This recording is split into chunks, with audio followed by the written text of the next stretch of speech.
They say the people could fly.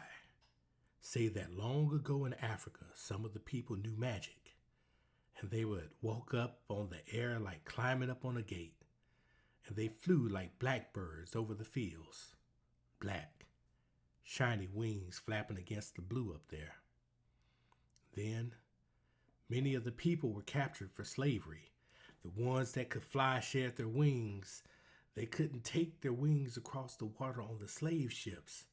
Too crowded, don't you know? The folks were full of misery then.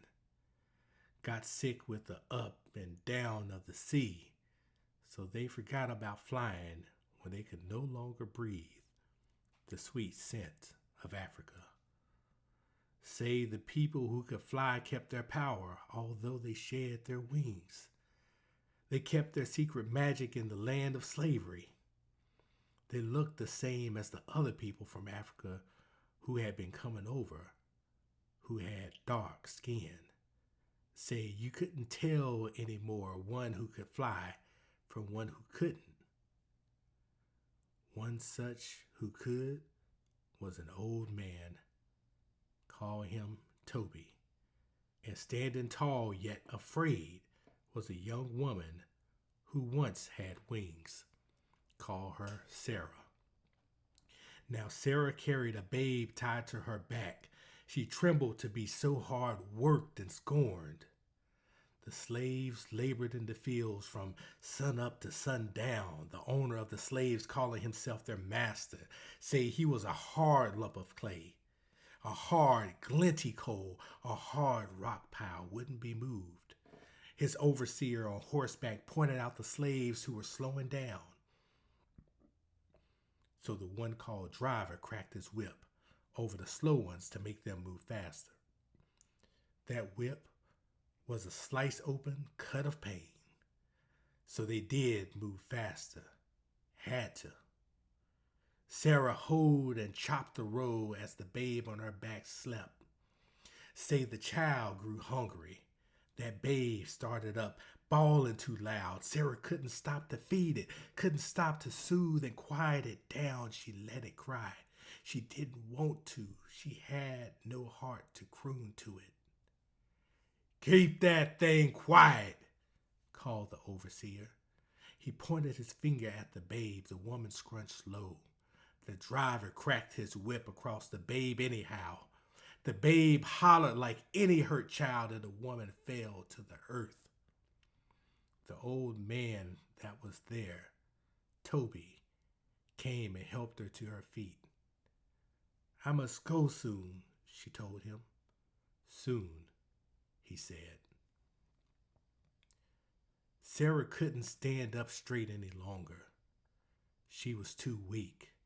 The sun burned her face. The babe cried and cried, "Pity me, oh, pity me." Say it sounded like. Sarah was so sad and starving, she sat down in the row. "Get up, you black cow," called the overseer. He pointed his hand and the driver's whip snarled around Sarah's legs. Her sack dress tore into rags. Her legs bled onto the earth. She couldn't get up. Toby was there where there was no one to help her and the babe. "Now, before it's too late," panted Sarah. "Now, father." "Yes, daughter, the time is come," Toby answered. "Go, as you know how to go." He raised his arms, holding them out to her. "Kum, Yali, Kum, Babatambe," and more magic words said so quickly they sounded like whispers and sighs. The young woman lifted one foot on the air, then the other. She flew clumsily at first, with the child now held tightly in her arms. Then she felt the magic, the African mystery. Say she rose just as free as a bird, as light as a feather. The overseer rode after her, hollering. Sarah flew over the fences. She flew over the woods. Tall trees could not snag her, nor could the overseer. She flew like an eagle now, until she was gone from sight. No one dared speak about it. Couldn't believe it, but it was, because they that was there saw that it was. Say the next day was dead hot in the fields. A young man slave fell from the heat.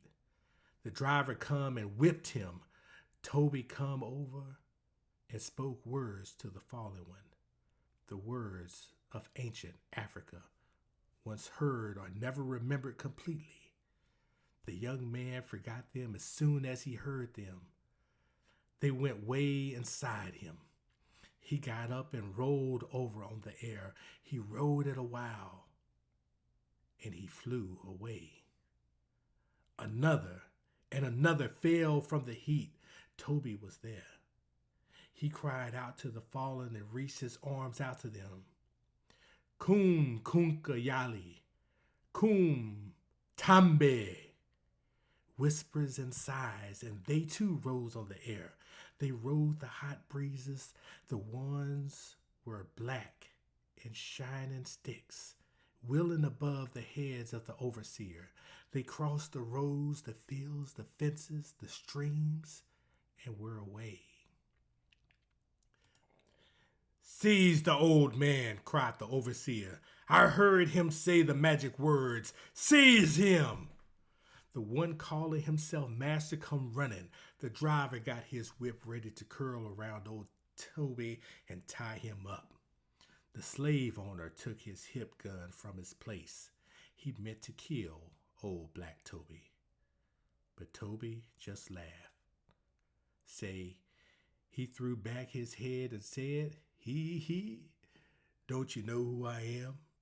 Don't you know some of us in this field? He said it to their faces. We are the ones who fly. And he sighed the ancient words that were a dark promise. He said them all around to the others in the field under the whip. Baba Yali, Baba Tambe. There was a great outcry, and the bent back straightened up. Old and young, who were called slaves and could fly, joined hands. Say like they would ring sing, but they didn't shuffle in a circle. They didn't sing. They rose on the air. They flew in a flock that was a black against the heavenly blue. Black crows or black shadows, it didn't matter. They went so high, way above the plantation, way over the slavery land. Say they flew away to freedom. And the old man, old Toby, flew behind them, taking care of them. He wasn't crying. He wasn't laughing. He was the seer. His gaze fell on the plantation where the slaves who could not fly waited. Take us with you! Their looks spoke it, but they were afraid to shout it. Toby couldn't take them with him, hadn't the time to teach them to fly. They must wait for a chance to run. Goodbye, the old man Toby spoke to them. Poor souls. And he was flying gone. So they say, the overseer told it. The one called master said it was a lie, a trick of the light. The driver kept his mouth shut. The slaves who could not fly told about the people who could fly to their children when they were free. When they sat close before the fire in the free land, they told it. They did so love firelight and freedom in telling. They say that the children of the ones who could not fly told their children. And now, I have told it to you.